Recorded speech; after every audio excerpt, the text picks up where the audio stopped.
Yo, Big C in the house. You know the name. Fin Posse Podcast. Changing the game. Fins up high. Feel the aqua and orange. Miami Heat blazing. We scorching the floor. Marino the tour. We stacking the saga. Legacy deep, call it football nirvana. Big C, break it down, got the stats in his veins. Play-by-play knowledge like he's calling the chains. Fins flying on the field, opponents feel the blast. Tyreek cheetah speed, leaving DBs in the past. Waddle with the wiggle, defense with the clamp. Aqua drip so clean, whole squad's the champ. Tune in, Big C, got the mic on lock. Fin Posse Podcast, it's the cream of the crop. Breaking news, hot takes, repping the block. For the Dolphin faithful, it's the one-stop shop. Fin Posse. We the voice of the fans. Miami stand tall, got the world in our hands. Best podcast, yo, ain't no debate. Big C, big vibes, setting it straight. Defense smash, call it Aqua Tsunami. X locking routes like a South Beach Armani. O-line holding strong, trenches like a fortress. Big C dissected, no stack goes dormant.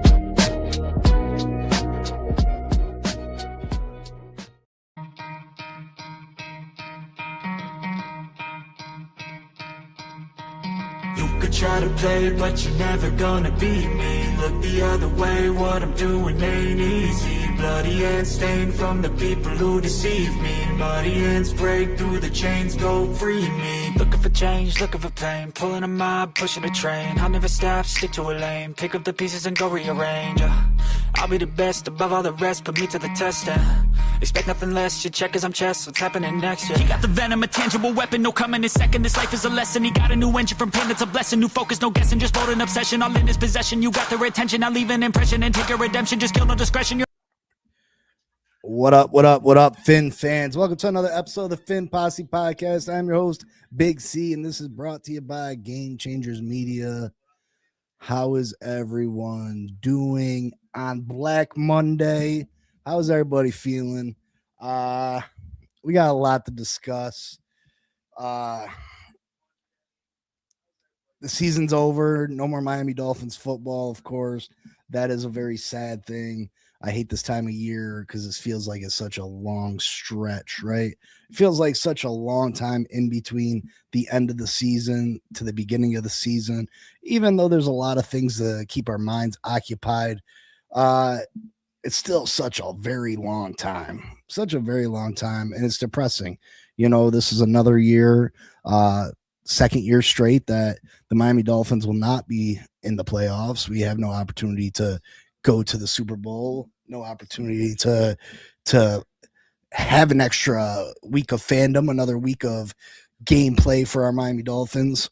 So our season is over. The Miami Dolphins season is over. Let's say our good mornings real quick. Michael, good morning. Miami Sports 72, either Agnew or Keller B for our GM. Bonnie, good morning. JD, good morning. Eric, good morning. 2 firings and nothing on end. So yesterday, the Miami Dolphins, we played the New England Patriots. New England Patriots have had such a tremendous turnaround this season. You know, the hiring of Mike Vrabel, Drake May's second season in the NFL. Drake May had a great year, right? Depressing for Dolphin fans that, you know, they had such a long dominant period with Tom Brady. They went through the Mac Jones situation, but now they seem to have found another franchise quarterback, a quarterback that may very well be the MVP of the league. We'll have to see. I personally like Matt Stafford as MVP, but Drake May's definitely got his hat in the, in the race. But I don't take a lot from yesterday's game. I didn't expect the Miami Dolphins to win yesterday. We have very minimal playmakers on the offensive side of this football team. And Jalen Waddle and Devon Achane both sat out. So I figured our offense was going to be stagnant, dormant, ridiculous, whatever type of word. Darren Waller was on IR. That's our three biggest playmakers on offense, right? So no surprise to me that the offense wasn't very good. I was a little surprised by how badly the defense played. They just let the Patriots run all over them. Maybe they just were, done with the season, ready to, thinking about their vacation plans, thinking about their family, thinking about their off time, and they were just ready to, mail it in. But still a disappointing effort from the Miami Dolphins defense. We got bullied in the trenches on both sides of the ball yesterday. I'm not going to sit here and spend a whole lot of time on this football game because, to be honest, they were playing our second string offense, and I just don't know. I don't have no answer for the defense, but the defense wasn't good yesterday. Let's take a look at the stats, then we'll get into the meat and potatoes of this video, the meat and potatoes of our offseason, the future of this Miami Dolphins football team relies on the decisions that are made in the next few weeks. Whether we're going to be a good football team, a competitive football team, or we're going to suffer through another failed rebuild depends on the decisions that are made in the next few weeks. Now, I'm a lifelong Dolphins fan. I've never seen the Miami Dolphins in a Super Bowl, as many of you might know. I'm sure a lot of you have never seen the Miami Dolphins in the Super Bowl neither. Some of you have. Some of you are a tad bit older. But regardless, we've gone through such a long stretch that it's absolutely ridiculous. I'm 41 years old, going to be 42 this year. If we fail again, if we fail with the decisions we make in the next few weeks, that takes me up to 45, 46 till we're ready for another rebuild. You know what I mean? Another failed regime, another failed head coach, another failed general manager takes me to the age of 45, 46 at least. And that starts really getting depressing, because then if we don't get it right again, that takes me to 50. You know what I mean? It's just like, what have I done with my life to support a football team that has done nothing to show me that, like, what am I doing? What am I doing? My whole life I've supported this football team. And, I'm getting very nervous and very scared that I may never get to see this. I may never get to see what New England Patriots fans have gotten to see, what Philadelphia Eagles fans have gotten to see, Kansas City Chiefs fans have gotten to see. And I'm not even asking for dynasties, because I think each one of those teams you can consider maybe a dynasty, mini dynasty at the very least. I'm asking for one. Let me get a random one. Can I get one random? Can I get 1 year of a Super Bowl run, and then I'll take being bad for another 20 years? At this point, I just want one. Give me one, please, because right now I'm getting to the point where I'm seriously nervous and scared as each year passes by that I may never see it. And that's a depressing thought. I have a young son, and he's not super young, but he's 15. He wasn't big into football 10, 11, 12. He and I didn't push him into it, but now he's on the football team. He cares about the football. He watches the football games. He pays way more attention to football than I ever thought he would have. He's a Dolphins fan. And I'm like, damn, son, I feel like I've let you down. I feel like I've led you down a bad path because I've never forced him to be a Dolphin fan. I've never tried to talk him into being a Dolphin fan because I don't know if I wish this franchise on my worst enemy. I don't know if I wish this franchise on my worst enemy. But that now the fact that my son has to deal with the ridicule and the disappointment from the Miami Dolphins, and trust me, a lot of you are from South Florida, a lot of you are from other places in the country, around the world. I'm from upstate New York. Upstate New York. This is Buffalo Bills country. New York Jets fans. You know what I mean? And then you got your bandwagon New England Patriots fans. They're abundant in this area as well.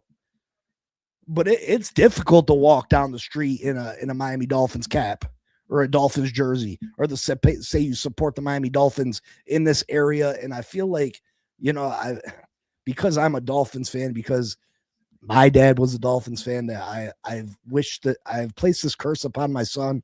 And at this point, with the way this franchise continues to let me down, I regret that he has to be a Dolphins fan at this point. And that might be sad to say. You might think I'm not a real fan because I'm saying it, but screw that. I've supported this team. I've given my hard-earned money to this team. I've devoted I don't know how many hours to this team, and they have not reciprocated the love and appreciation that I have. And sorry that I was going on a little bit of a rant there, but it is what it is. So let's take a quick look at this game from yesterday. Like I said, I take it with a grain of salt. We had none of our offensive playmakers.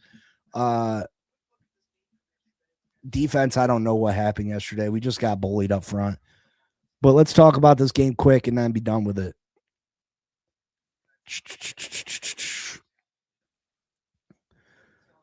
Let's pull it up.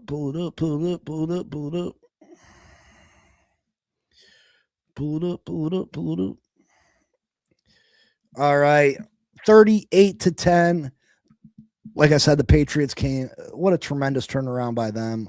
You got to give them their props. 14-3. The Miami Dolphins dropped to 7-10. What can you say? The status quo is not the status quo. Well, we finished one game below the status quo from last year. So what does that mean for Mike McDaniel? What does it mean for the future of this franchise? Let's see if Stephen Ross is a man of his word. He said out his two lips, the status quo will not be tolerated, will not be good enough. Let's see. Now, he did make some moves in the front office. He did get rid of Chris Greer, but we'll see. Listen, this is the story of the Miami Dolphins season, right? Competitive in the first half of the season, first half of this game. They kept it close. Now, there was missteps throughout the first half. I think there was a big misstep. We got a turnover. We went down, kicked a field goal at the end of the half. We left enough time on the clock for the New England Patriots to drive down the field, get that field goal. So we missed out on an opportunity to get points at the end of the half. And obviously we were getting the ball first in the second half. We missed a grand opportunity there. Quinn Ewers, couple, he threw a costly pick in the end zone. But we were all right in the first half. We were competitive. But the story of our season has been the third quarter. We've been absolutely dominated in the third quarter of the season. Absolutely dominated. And that's what happened again yesterday. New England came out and scored 14 on us. This team was in no position to make no comeback run. Like I said, Darren Waller, injured reserve. Jalen Waddle, our number one receiver, even though he's not a number one, he's out. Devon Achan's out. And I think it showed you how big of a drop off it is from Devon Achan to Jalen Wright. So for everyone out there that wants to trade Devon Achan, I think you're making a mistake by doing that. You're not going to get a first rounder for Devon Achan. The most you're going to get is a second. I would pay this guy. He is the most dynamic player on this football team. He is the best player on this football team. I think you re-up him without question. He's going to want new money this offseason. I think you give it to him. I don't think you're in a position not to give it to him. Because without Devon Achane, this offense is horrid. It's horrid. Now, the offensive line did have their worst game that they've had in many weeks. In many weeks, this offensive line has performed well.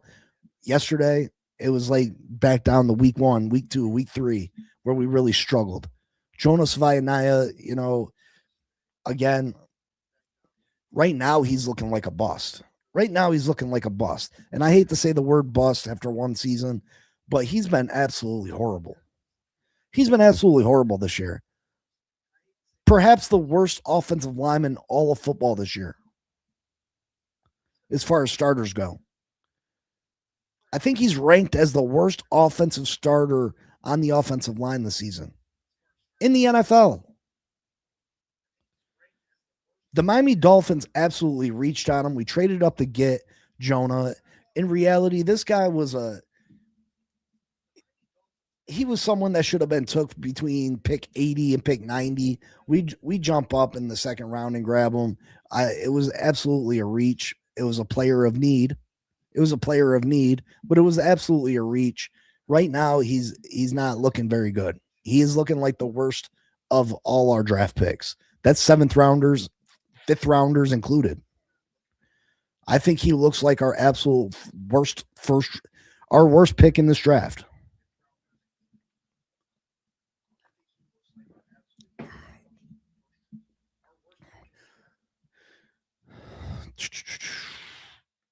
Game stats.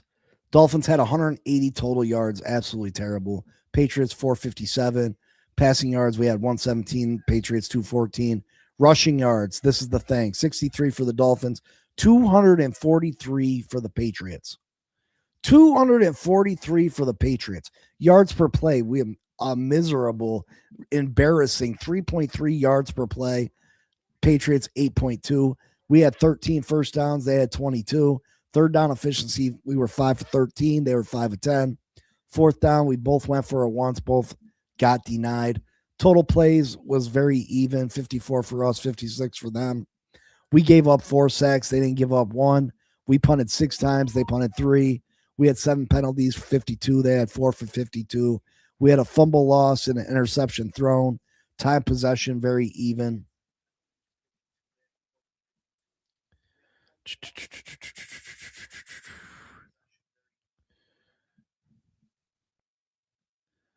Quinn Ewers, 16 of 23, 137 yards, 1 touchdown, 1 interception, sacked 4 times. Listen, not a great game for Quinn. Listen, I think Quinn has showed us exactly who I thought Quinn Ewers was. He's proven that he's an NFL quarterback. In my opinion, he's proved that he's an NFL quarterback. He belongs in the NFL. Has he proven that he is a starting quarterback? No. Has he proved that he could be the future of this franchise? No. Now, I understand it's only 3 starts. I understand that. And I'm not writing the kid off completely. Could he have a great career? Absolutely. But I'm not investing or placing this franchise in this dude's hands. I'm not putting all my eggs in that basket.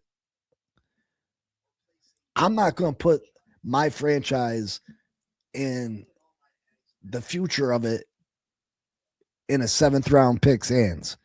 He just hasn't. I don't believe there's a reason he was a 7th round pick, right? There's a reason. Jalen Wright, 13 carries, 23 yards, a fumble, 1.8 yards a carry. Listen, he looked like he was going to start off having a strong game, and then he fumbled, and he just wasn't the same after that. Malik Washington, 2 carries, 22 yards. Ollie Gordon, 9 carries, 9 yards, 1 yard. Listen, our second and third string running backs averaged 1.4 yards a carry on 22 carries. That's horrible, horrible. Weiss Jr. had 3 catches for 44 yards. Greg Dulcich, 3 catches, 31 yards. I really hope we bring Greg Dulcich back.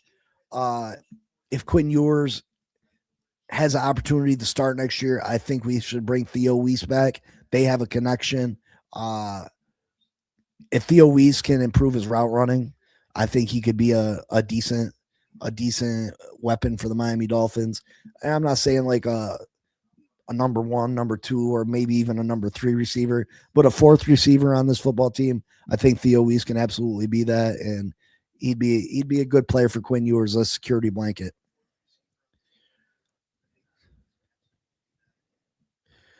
The New England Patriots, this is where it gets ugly. Drake May, 14 of 18, 191 yards, 1 touchdown. You know, I'm a little surprised that Mike Vrabel with the MVP on the line didn't have Drake May out there slinging it a little bit more to ensure that he had a real opportunity at the MVP. But why would you when you're running the football at the clip that you were? Listen to this. Ramon Stevenson, 7 carries. 7. I said 7. Single digit 7. 131 yards, 18.7 yards a carry, 2 touchdowns. Again, one more time. 7 carries, 131 yards, 18.7 yards a carry, 2 touchdowns. Trayvon Henderson, 13 carries, 53 yards, 4.1 yards a carry, 2 touchdowns. Drake May ran it 5 times, 41 yards. They were unable to stop him. Anytime that we look like we might have a stop on him, Drake May's running for a first down. Receiving, nothing big. Hunter Henry, 5 catches, 56 yards. Stephon Diggs, 3 catches, 43 yards. Ramon Stevenson added a receiving touchdown too. This game was an absolute joke. I don't want to discuss it anymore. The fact that we gave up so many rushing yards on so few carries is embarrassing. I don't know what happened to this Dolphins defense yesterday, but it wasn't good. It wasn't good. What up, Lil V?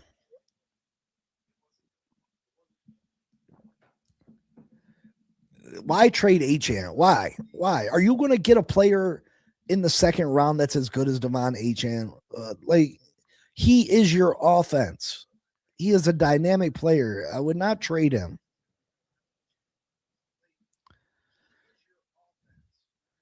It's not,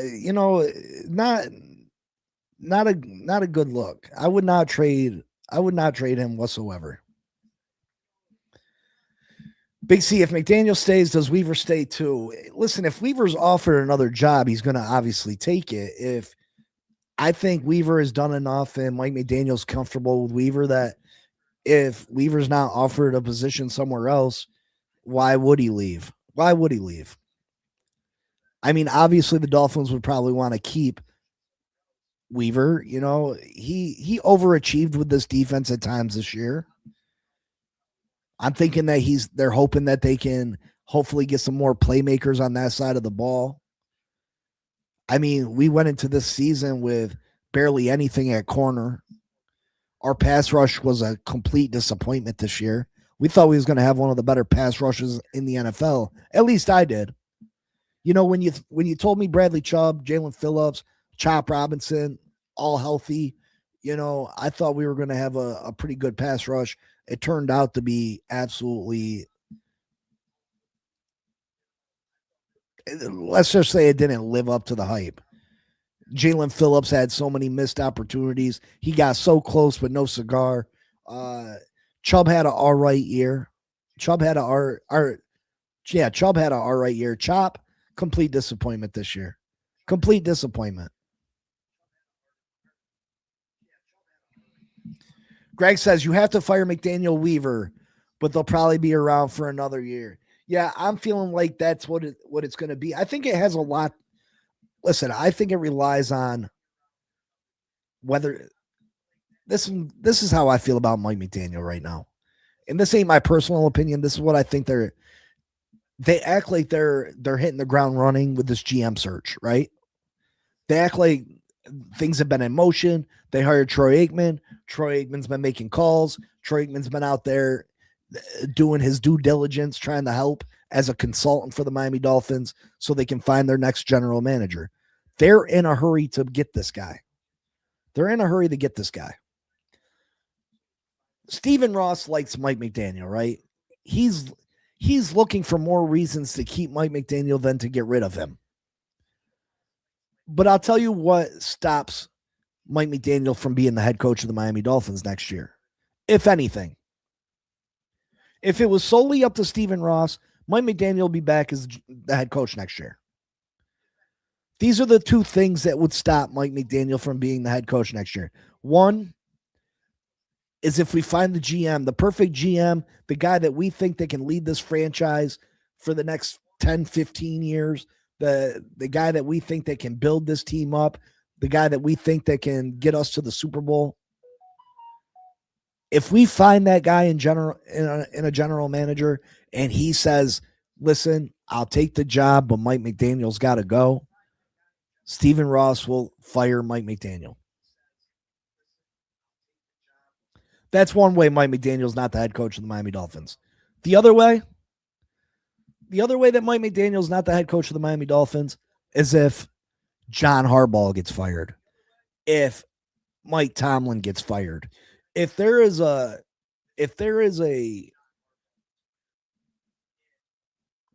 candidate out there that is just you can't pass up.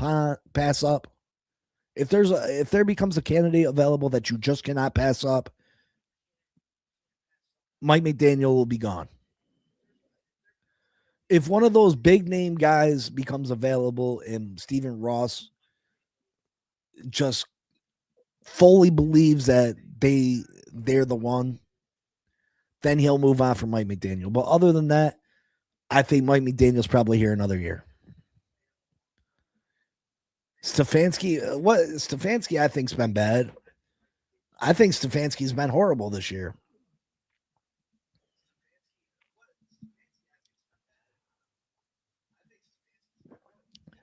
Lil V said, how funny would it be Cleveland Browns hire Brian Flores as coach and Chris Greer as GM? I can see it happening. Hey, that would be kind of crazy. And then Brian Flores gets his quarterback, because people seem to forget that. You know, people will talk about, oh, we fired Brian Flores. He was a way better coach. We should have kept Brian Flores. He knew about Tua. Brian Flores wanted Deshaun Watson. That would have ruined this franchise also. Let's not forget that. That would have ruined this franchise just as much as giving Tua that contract. If not more.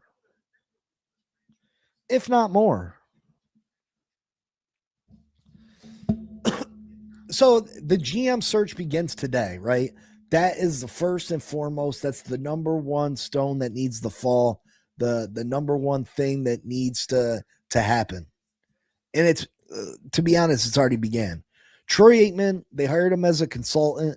I really think it's because I think they contacted Jimmy Johnson, to be honest. I think they probably contacted Jimmy Johnson. Jimmy Johnson was like, hey, listen, I'm good. You know, I'm enjoying it. I'm 80 some years old, but Troy would be great at it. Troy and Jimmy have been close. You know, obviously they had their Super Bowls together, but they've remained close friends. Troy has let it be known in the past that he has an interest in running an NFL team. He has an interest in being a general manager, a player, a person that is in control of player personnel. He's not up for this job, though. Don't take that the wrong way. He's not up for this job. But I think Troy Aikman as a consultant is a very smart idea. Troy Aikman's current position on Monday Night Football has given him a behind the scenes pass to all 32 NFL teams. He gets to see how these teams function from behind the curtain. He gets an opportunity to see how these franchises are run, who's in control of these franchises, who's making the moves for these franchises, who who's the one that's really calling the shots for these franchises? He's developed personal relationships inside these organizations that a normal person wouldn't have created. Not most people aren't seeing behind the scenes of all 32 NFL teams.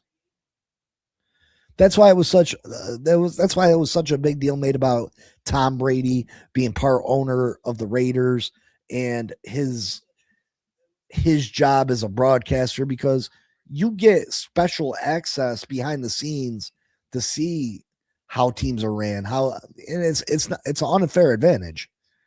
In reality, it's an unfair advantage. So Troy Aikman brings that to the Miami Dolphins. He brings that to the Miami Dolphins, and I think that's huge. I think that's huge. So in the room, trying to figure out who the next general manager of the Miami Dolphins is, it's going to be Stephen Ross, Danny Silman. That's Stephen Ross's son-in-law. He's going to be a major part of this hiring process. It's widely known that when Stephen Ross steps down, the team's going to go to his daughter. Danny Stillman is her husband. He's probably going to be in control of this team moving forward after Stephen Ross is no longer here. So he's going to be in on it. Tom Garfinkel, we all know that's Stephen Ross's dude. He's going to be in on the general manager hiring. Brandon Shore. Brandon Shore is going to be a huge part of this. Brandon Shore is our salary cap guy. He's the one that tries to get the books right for the Miami Dolphins. He's going to be a big part of this. He's got his hands full this year trying to figure out what to do with Tua's money, Tyreek's money, Bradley Chubb's money. He's got his hands full, whether to pay Devon Achane. So Brandon Shore is going to be involved. And then you got Troy Aikman and Dan Marino. They bring that player aspect. Troy Aikman, like I just mentioned, has that behind the scenes knowledge of all 32 NFL teams that he brings to the Miami Dolphins. He's gotten to see the inner workings of all 32 NFL teams. And I think that is a massive, massive advantage that the Miami Dolphins have. And then you gotta understand that there's not a huge amount of teams looking for general managers this offseason. So that's a win for the Miami Dolphins. That's a win. Now you get down to the list, and this is a long list of people, and this is where you got to do your due diligence. You got to bring these guys in for interviews. You got to know whether they were just going to get coffee for the real general manager or if they had a real say in building their respective teams. Yeah, you know what I mean? Some of these guys might just be paper pushers for the current GMs. Other people might be sitting down and really have a say.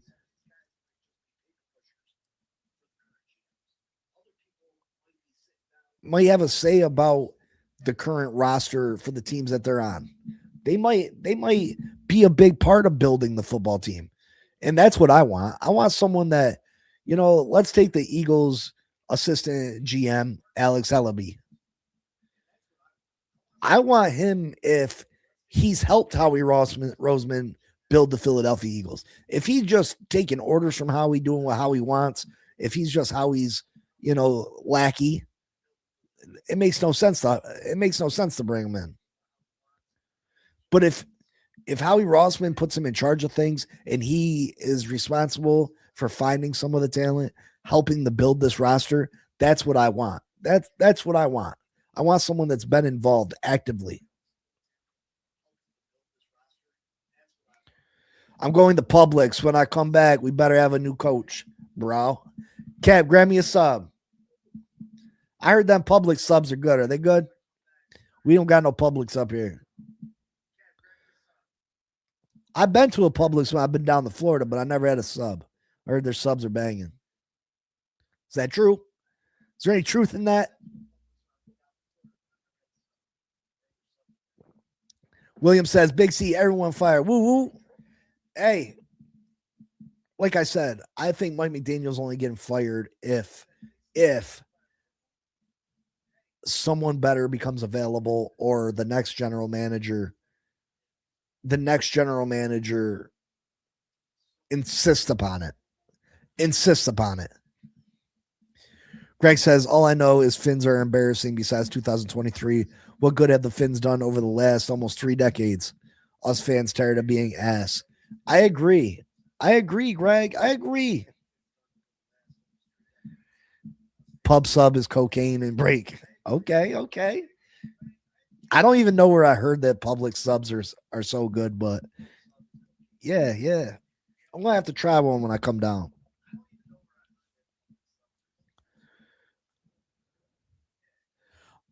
Yeah, I mean, if you look at this football team, there's been opportunities, right? There's been opportunities.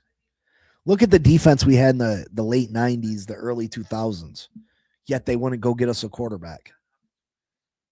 And I don't want to hear about Jay Fiedler. If you go back and look at Jay Fiedler's stats, they were absolutely horrible.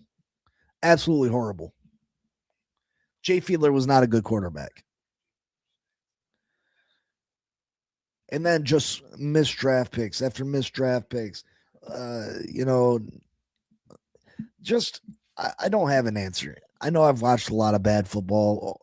We still, so many years after Dan Marino's retired, have never really truly gotten the quarterback position right.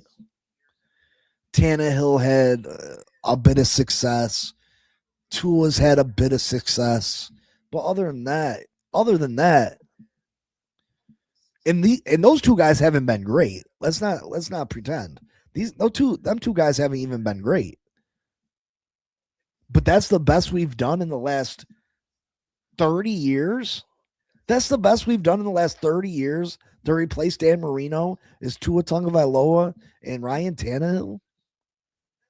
That's the best we can come up with.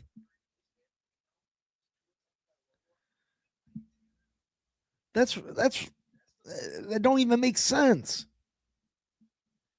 That don't even make sense. Why hasn't you should have been drafting a quarterback every year? First round every year. Why weren't we? Quarterback is the most important position on a football team, and the fact that look at the Matt Ryan. You could have had Matt Ryan. You take Jake Long. Could have had Aaron Rodgers. There was chances for us to have people. There was chances. We had opportunities to get quarterbacks.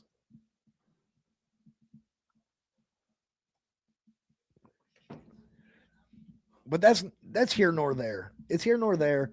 What's important is that we get this general manager position right this time. So hopefully things can finally change. And it all starts with the general manager.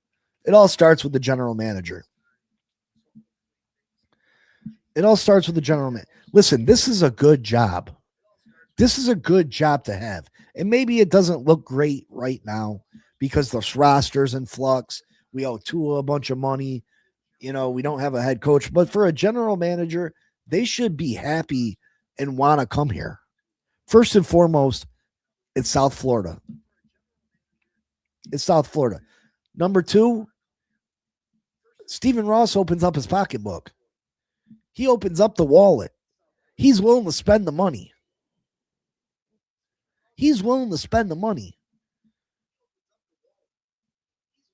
Another reason that this is a great job. Stephen Ross is patient. He's going to give you a long leash. You don't have to worry about your job security if you don't make the playoffs one year or if you have a really bad year. He's going to give you an opportunity. Look how long he kept Chris Greal around.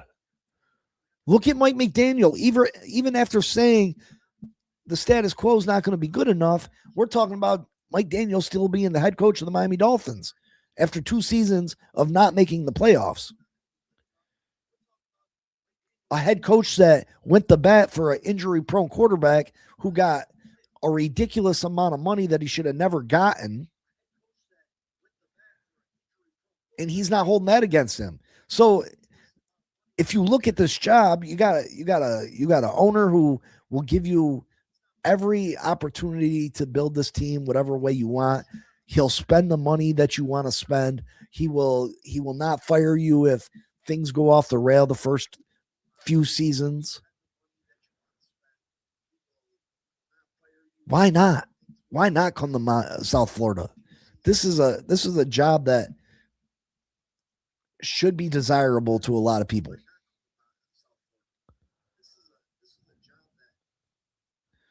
Just don't know what else we can really do besides clean house, like full blown house clean. Hey, Greg, I'm with you. Absolutely, I'm with you. Absolutely.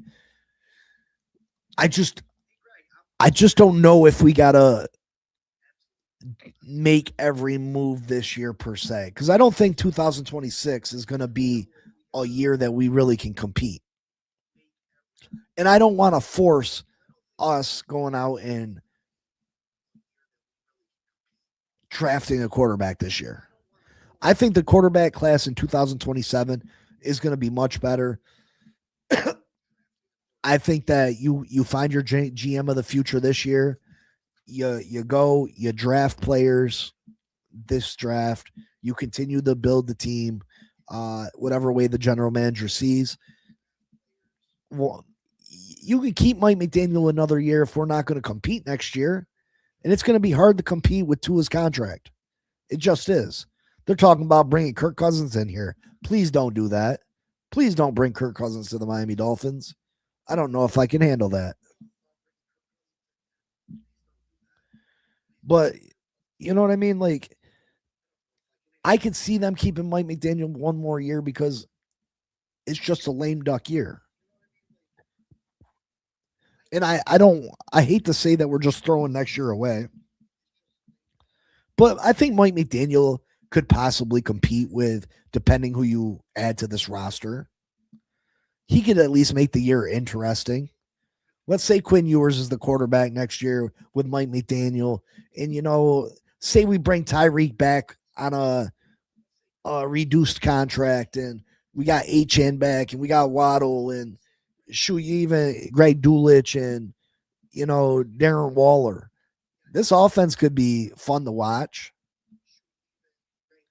The defense performed pretty well this year. You add a corner, some pass rush help. This team could be competitive next year with Mike McDaniel as that coach.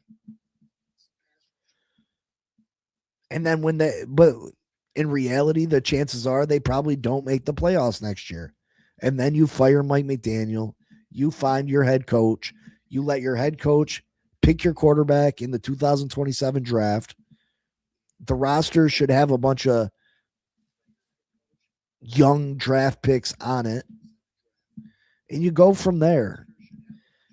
I don't have all the answers. That's why I hope they hire the right guy at general manager that does have all the answers. But let's go over a couple of these GMs that, and there's a long list of guys that could be the next general manager of the Miami Dolphins. Bro, you tripping. Defense wasn't good. The defense wasn't bad all year. It really wasn't. It wasn't great all the time, but it wasn't horrible. It wasn't horrible. Tua put us in a lot of bad positions this year. You have to realize that. Tua led the league in interceptions up until the point he came out. He was benched. He put this defense in a lot of bad positions. This defense overperformed, if you ask me. Now, up front, we were bad at the beginning of the season. You take away that first 6-7 weeks of the season where our rookies were just trying to get their footing. They weren't as good coming out as we hoped they would be. You take away that first 6-7 weeks of the season, our defense wasn't bad. We were pretty good against stopping the run. Rasul Douglas had a tremendous year. Jordan Brooks had a tremendous year.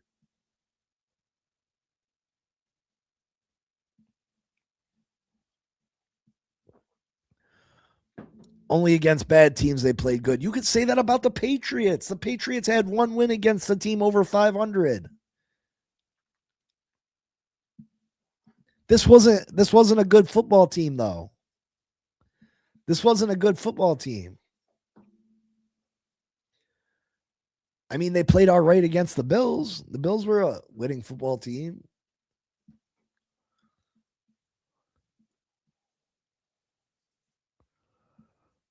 Absolutely. By the time the defense woke up, the playoffs hopes was gone.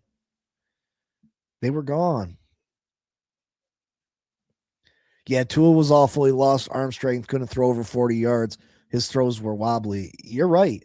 And I listen, I don't like to be the first, say I was the first to said it, but I swear to God that I said that there was something wrong from that with that hip. It was so weird to me last year when they were so quiet about what was wrong with Tua. Do you remember that? Do you remember the end of last year where we couldn't get an answer about Tua, what was ailing him, if he would start, when he would be back, what was wrong, and they wouldn't give us an answer? I really, truly think that he hurt that hip again last year, and it hasn't been the same. He hasn't been the same since.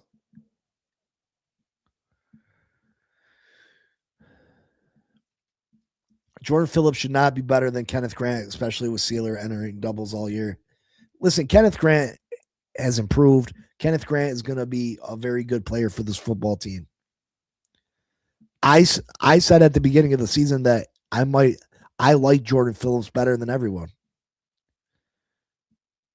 The things that Jordan Phillips brings to the table, he's a super strong guy. He's a power lifter. He has a wrestling history background. I said Jordan Phillips was my favorite. He might have been my favorite pick of this draft. Ewers ain't the answer either, but he can compete enough to help us draft a quarterback in 2027. Unless our GM gets aggressive and tries for someone in 2026. 2026, the only person that I think, if Moore stays in college, the only one that's Mendoza is the only guy. And they're not getting Mendoza. Mendoza, listen, Dolphin fan. He says all the right things. Heisman Trophy winner. He brought Indiana from. No one looked at Indiana as a football school. They're a basketball school.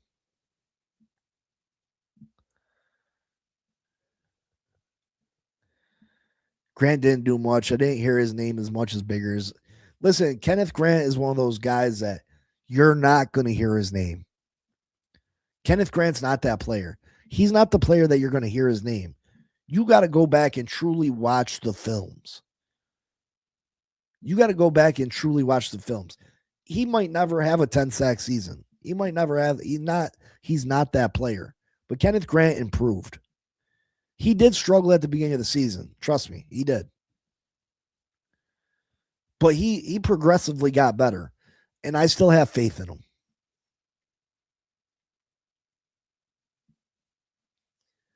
And Biggers played. You're right. Biggers was phenomenal this year. Biggers outperformed his draft stock.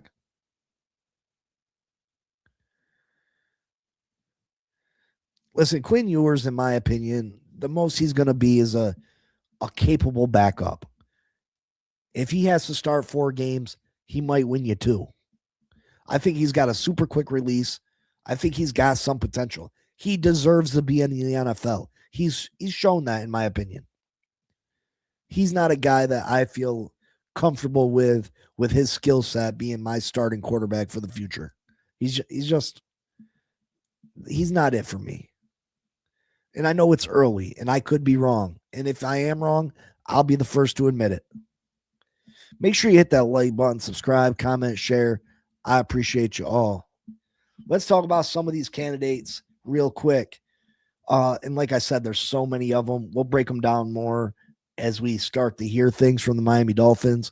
If we start hearing about these guys coming in for interviews, we'll break them down more and more.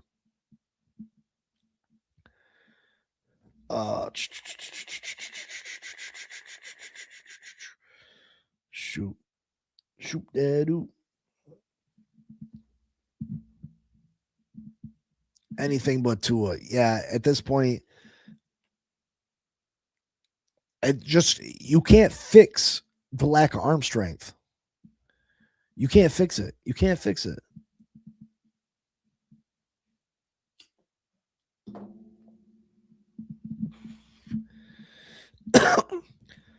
Key names to keep an eye on.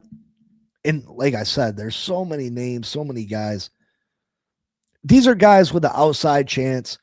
Bears assistant GM Ian Cunningham. I like what he's done with Chicago. Cunning's pedigree. He has worked under Ozzie Newsome in Baltimore. I like that a lot. Ozzie Newsome, one of the GOATs of the general manager positions. He's worked under Howie Rossman in Philly. Two of the greatest general managers this game's seen. So he's got that on his side.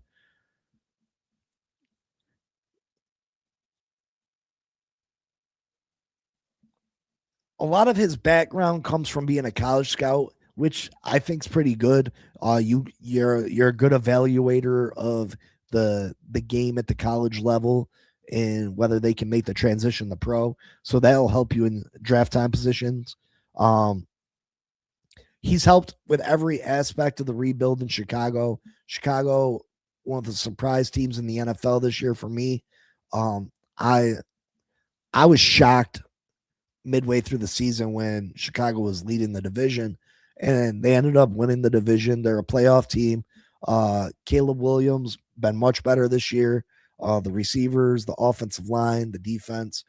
He's done a great job over there. That's a guy that I wouldn't mind getting an interview, getting an opportunity to come in and discuss football with Troy Aikman, Dan Marino. Let them pick his brain and see if he could possibly be a fit for this Miami Dolphins team. See what he has envisioned for the future of this football team.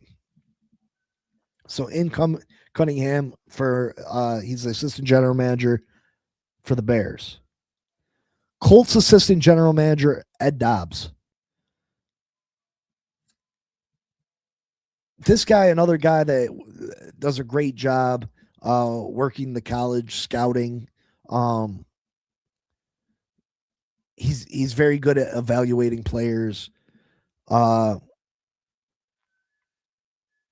He was a major piece in helping Pete Carroll build the championship roster for the Seattle Seahawks. I think the fact that they put together such a tremendous defense over there, that he was a part of drafting Russell Wilson, who was a later round pick. I like that. I like that. The Seattle Seahawks had they should have been on a multiple Super Bowl winning team instead of just one. I like that he's worked with Pete Carroll. That shows he got a great mind. Other people, you got Eagles assistant GM Alex Ellerby. I like him a lot. Ellerby, he's the top protege of Howie Rossman. Howie Rossman's probably the best general manager in all of football right now. He's super smart. He's earned his place as a close confidant of Howie Rossman and a Super Bowl champion Philadelphia Eagles. He's real big in the analytics. He's a numbers guy. What makes sense? What makes sense when it comes to hiring people? What makes sense as far as play calling? What makes sense as far as the type of player you draft?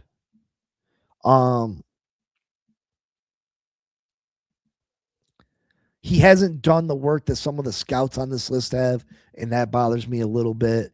But you hire people that do that type of thing for you.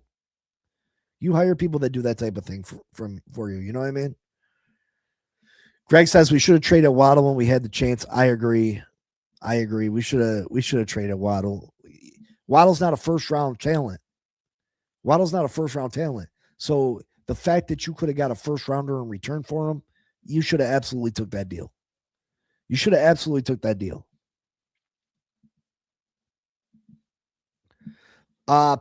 Packers VP of Player Personnel, John Eric Sullivan. he's a name that's becoming very popular in circles right now. He was a finalist in Tennessee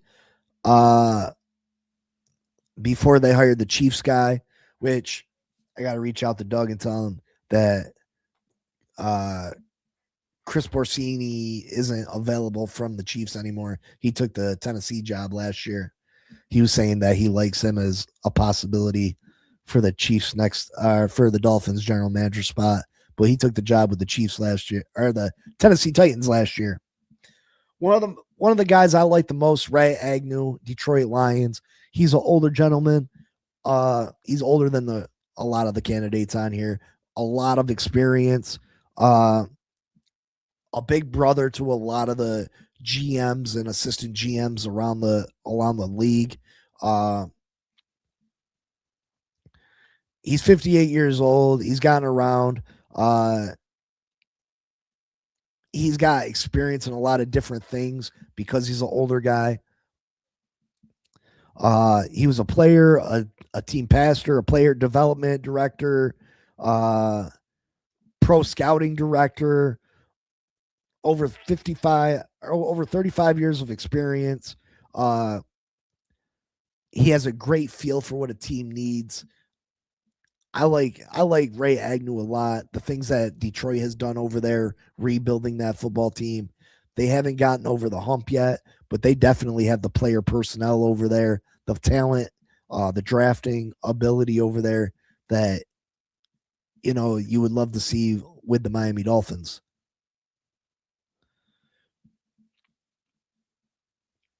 You got the 49ers VP of player personnel, Tariq Ahmad. I like him. You can see what the 49ers have done through the draft. John Lynch. John Lynch is the general manager over there, but Ahmad has had a major role in helping John Lynch build that football team. They've been very successful through the drafts. They've had injury issues over there. They've made great trades as far as Christian McCaffrey. Look at Brock Purdy. He was last pick in the draft. He's a starting quarterback in the NFL. Just another guy that has a great pedigree, abundance of knowledge that he's learned through people above him. So I wouldn't mind him. Again, guys that come from successful franchises, the 49ers, the Eagles, the Baltimore Ravens, you know what I mean? The Kansas City Chiefs. They have a history of winning football games. You got to like the chances of they've been around people that have done it the right way. Now you got people on the Bills that are candidates or names to watch from the Cleveland Browns, the Buffalo Bills. Why would you bring someone in from one of those franchises? And I know I said the Buffalo Bills, but what are the Buffalo Bills if you take away Josh Allen and James Cook? They're a terrible football team. They're a terrible football team. Cleveland Browns are a terrible football team no matter what. So why would I hire someone in the front office of the Cleveland Browns? Makes no sense to me, but yeah, I won't be mentioning those guys. Those are big no's to me, if you ask me. I want someone that comes from the Ravens, someone from the Eagles, someone from the 49ers, someone from the Chiefs, someone from the Lions that has proven to me that they can do the job and they can do the job well. Seahawks VP of player acquisition, Matt Berry. What Seattle's done over there is phenomenal. The fact that they've came and built a winning team. Listen, they moved on from Russ. They moved on from Tyler Lockett, DK Metcalf, and yet they may be the favorite in the NFC to go to the Super Bowl. They went through the Legion of Boom, and if came out on the other side better. The transition was quick and smooth. They seen Russ was not performing to the level that they were accustomed to him, and they traded him out the door. They made moves. They cut ties with guys that they needed to cut ties with. They seen a possible out for DK Metcalf. They traded him away. Tyler Lockett, they felt like he was past his prime. They let him go. No walking papers for Mike McDaniel. Listen, walking papers can come anytime. Walking papers can come anytime, brother. He's got to give a press conference today. I don't know what time that is. Yeah, I just said Alex Ellerby. I'd take anyone associated with it. Alec Ellerby is the main guy he's Howie Rossman's main dude, his main protege. That's my favorite for the job.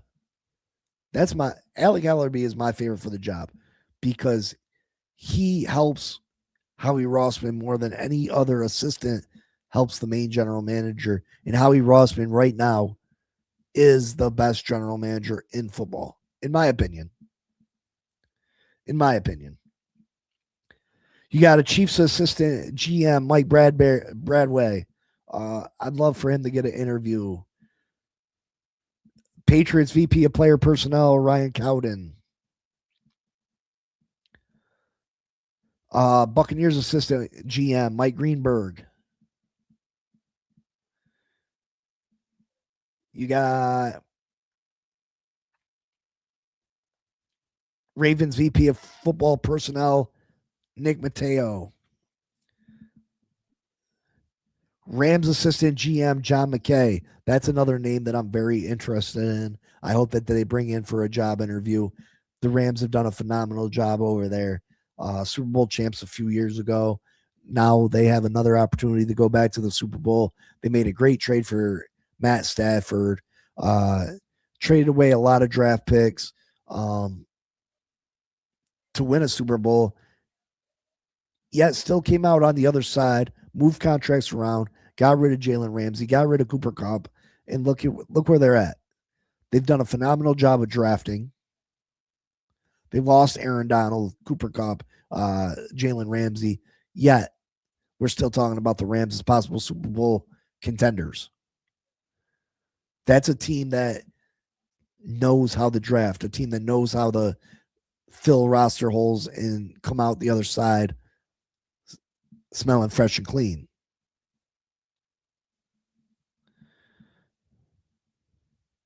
There's a couple more names on here. Chiefs assistant GM Chris Shea. He was promoted to assistant GM last year after Borzini departed for Tennessee. Borzini is the one that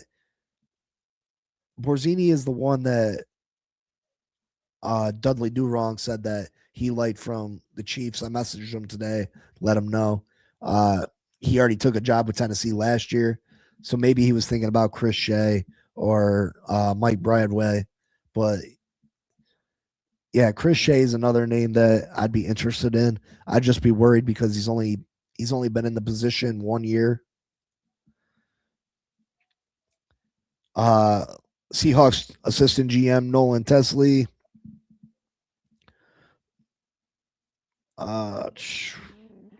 And 49ers director of scouting and football operations, Josh Williams. Like I said, there's a million names out there.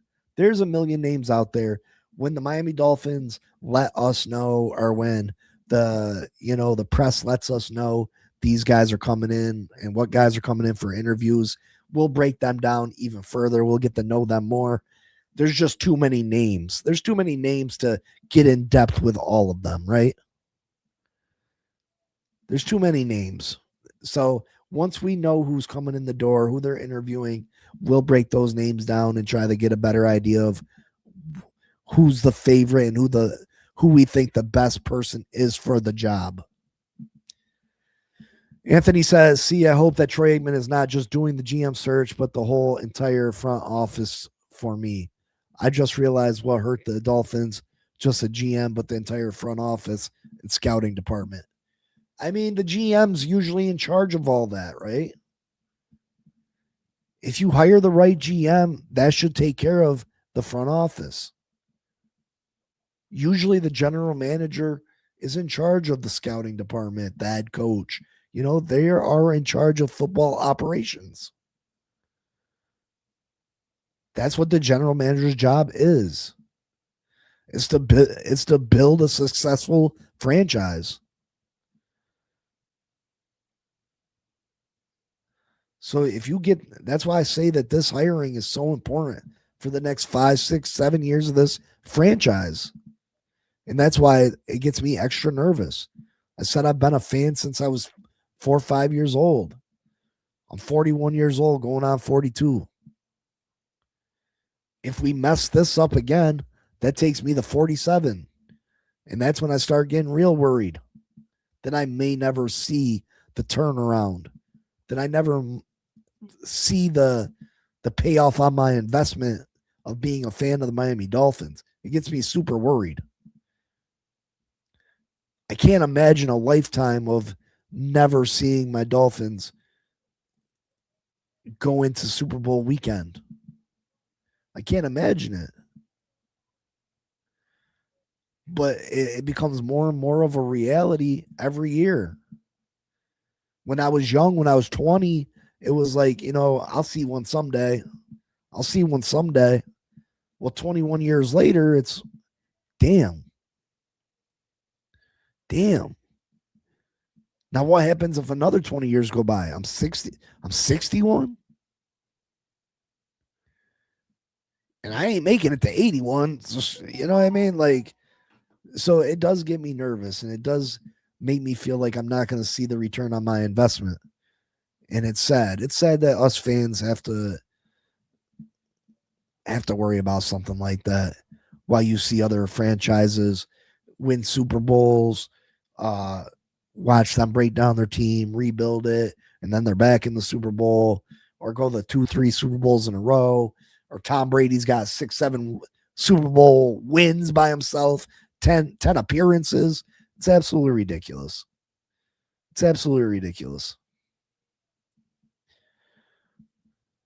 Raphael says, I'm in that boat, Big C. I turned 48 last month. No bueno. Yeah, I feel it.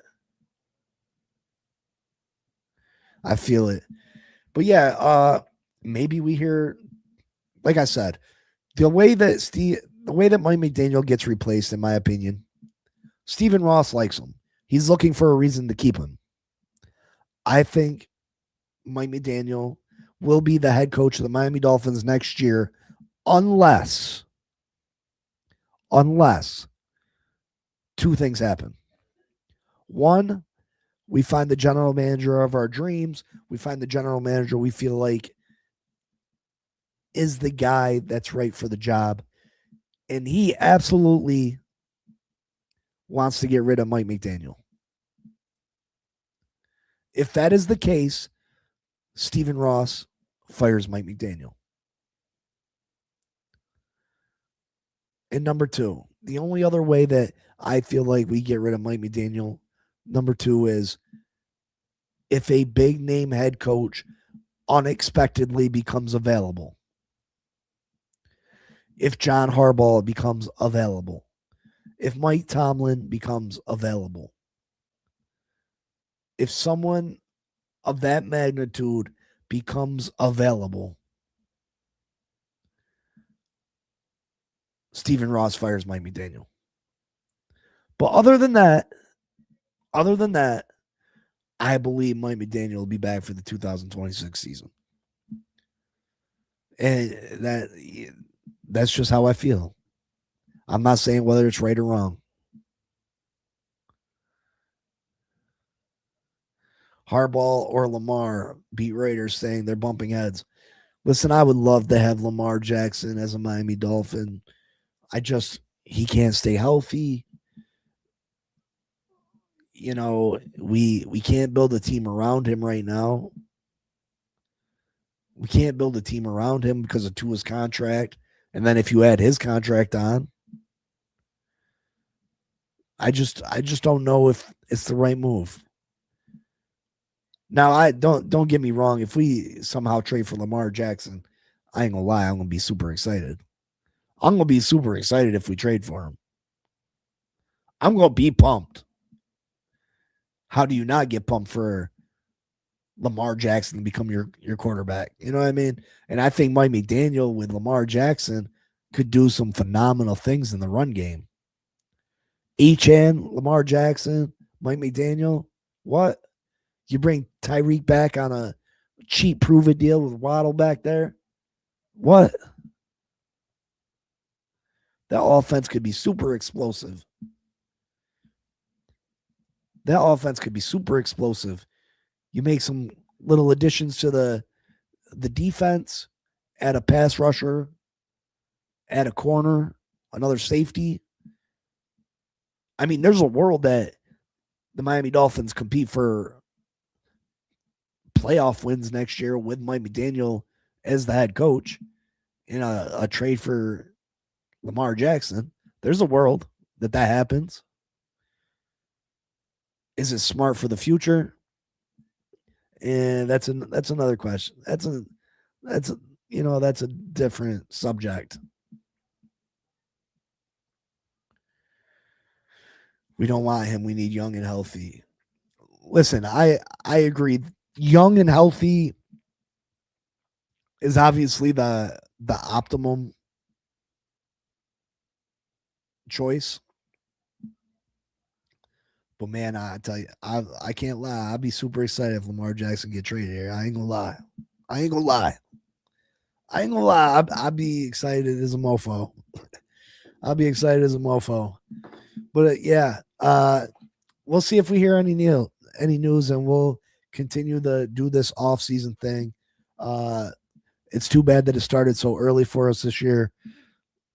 You know, I knew this year was probably going to be difficult, but I still had my hope as a fan that somehow we'd make it work, and somehow we'd be successful, and somehow we'd go to make the playoffs. But it didn't turn out that way. It is what it is. It sucks, but there's always next year. There's always next year, guys. There's always next year. But yeah, we'll continue to break down this offseason with the Miami Dolphins. I'm going to get out of here. I appreciate you. I love y'all. And I'll see y'all tomorrow. Until then, fins up and peace. Yo, Big C in the house. You know the name. Fin Posse Podcast. Changing the game. Fins up high. Feel the aqua and orange. Miami heat blazing. We scorching the floor. Movino the tour. We stacking the saga. Legacy deep, call it football nirvana. Big C, break it down, got the stats in his veins. Play-by-play knowledge like he's calling the chains. Fins flying on the field, opponents feel the blast. Tyreek cheetah speed, leaving DBs in the past. Waddle with the wiggle, defense with the clamp. Aqua drip so clean, whole squash the champ. Tune in, Big C, got the mic on lock. Fin Posse Podcast, it's the cream of the crop. Breaking news, hot takes, repping the block. For the Dolphin faithful, it's the one-stop shop. Fin Posse.